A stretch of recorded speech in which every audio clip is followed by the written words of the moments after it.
Buenas tardes, mi nombre es Iván de Jesús Cruz Rodríguez. Mi matrícula es 035-117 y la materia es Derecho Procesal Penal. El tema es etapas de un proceso penal. El sistema penal acusatorio orienta sus beneficios a la víctima del hecho delictivo. Nada es posible sin la garantía de la reparación del daño, respecto a la cual la víctima expresa su conformidad con una adecuada representación legal y defensa de sus intereses por parte del fiscal del Ministerio Público, que a la vez debe garantizar el pleno respeto de los derechos humanos del imputado. Etapas del proceso penal acusatorio. De acuerdo al artículo 211 del Código Nacional de Procedimientos Penales, el procedimiento comprende las siguientes etapas.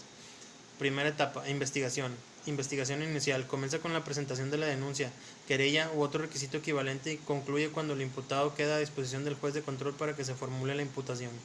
Investigación complementaria. Comprende desde la formulación de la imputación y se agota cuando se haya cerrado la investigación. Segunda etapa, intermedia o preparación del juicio. Comprende desde que se recibe el auto de apertura a juicio hasta la sentencia emitida por el Tribunal de Enjuiciamiento. Tercera etapa, juicio. Comprende desde que se recibe el auto de apertura a juicio hasta la sentencia emitida por el Tribunal de Enjuiciamiento.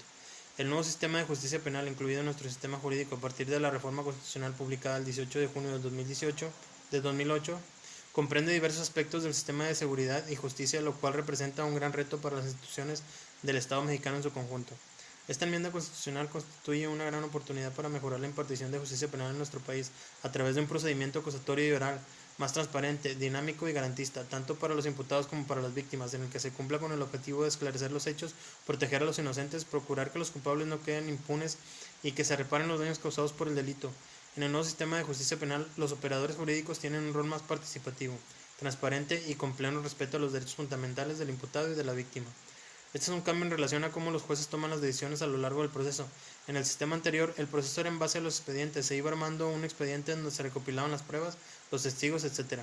¿Cómo decidía el juez si una persona era culpable o inocente? Se le hacía un proyecto de sentencia, leía el expediente y en base a eso decidía. En cambio, en el nuevo sistema tenemos una metodología en base a audiencias.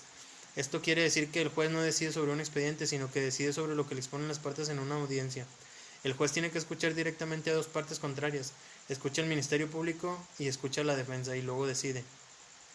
Ahora se respeta el principio de presunción de inocencia. Este es el principio que indica que tú siempre serás considerado como inocente hasta que el Ministerio Público pruebe lo contrario y el juez dicte una sentencia que así lo establezca.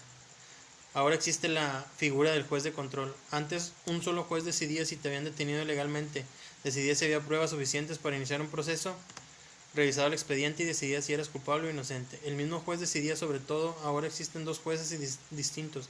Existe un juez de control que toma decisiones durante todo el proceso y un juez de juicio oral que solo está presente en la audiencia del juicio. Este cambio es importante porque así el juez que decide si una persona es culpable o inocente únicamente puede hacerlo en base a lo que sucede en la audiencia, no en lo que pasó antes. Este juez debe llegar como una página en blanco a la audiencia. Esto es respetar el principio de imparcialidad. De lo contrario, el juez que llevó todo el proceso se fue formando una idea de lo que pasó o no pasó y valorando cosas que no necesariamente tendría que valorar. La solución es tener dos jueces distintos, un juez de control que decide sobre lo que pasa durante las etapas previas del proceso y cuida que se respeten los derechos tanto de la víctima como del imputado, y un juez que lleva el juicio oral. En el nuevo sistema se busca que la minoría de los casos lleguen a un juicio oral, por eso además de las soluciones alternas existen los mecanismos de descongestión. Si todos los casos llegaran a juicio oral, sería imposible resolver todo, se colapsaría el sistema. Por eso necesita ser selectivo. Para lograrlo existen los siguientes mecanismos. El procedimiento abreviado. Ahora una persona a la que se le acusa de un delito puede aceptar su culpabilidad antes de ir a juicio oral y a cambio se le reduce la pena por la cual va a ser sancionada. Esto permite que el proceso termine mucho antes. Criterio de oportunidad. Esta es la decisión exclusiva del MP sobre cuándo sí y cuándo no iniciar un proceso. El MP no siempre puede tomar esta decisión, solo en condiciones muy específicas. Por ejemplo, cuando los delitos son realmente menores, en este último caso el MP puede decir si no va a gastar su recurso en ir a juicio, aunque el imputado siempre estará obligado a pagarle a la víctima la reparación del daño. Conclusión. ¿Por qué es importante que todos conozcamos el nuevo sistema penal y las etapas del proceso penal? En este sistema se respetan mejor los derechos humanos del imputado y de la víctima. En el caso del imputado antes no se respetaba el derecho de presunción de inocencia, el derecho a ser juzgado en una audiencia imparcial y el derecho a tener un abogado defensor en el proceso y tener la posibilidad de réplica. En el caso de la víctima, el nuevo sistema también respeta derechos que antes estaban olvidados, como el derecho de la reparación del daño, el derecho de protección y el derecho de participación en el proceso. Uno nunca sabe cuándo puede estar involucrado en un proceso. Cualquier conflicto de la vida cotidiana se puede convertir en un conflicto penal, por ejemplo, un accidente de tránsito. Por eso es fundamental saber cuáles son los derechos a los que contamos para saber qué hacer en esta situación.